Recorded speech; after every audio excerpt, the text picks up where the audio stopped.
Bangor Police Department celebrating a milestone. The Bangor Police Relief Association is 100 years old.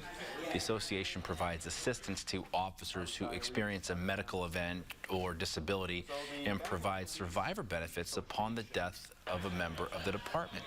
Secretary of State Shannon Bellows was there today to present an award and celebrate with the department. Bellows says the association's work has been integral and an integral part of the department's history.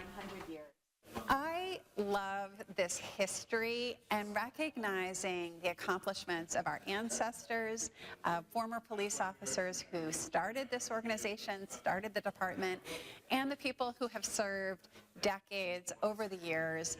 The Bangor Police Department has kept us safe, whether it was the Brady Gang shootout or other historic events. They have been patrolling our streets, keeping us safe day in and day out. The BPRA is an association with both active and retired Bangor police officers.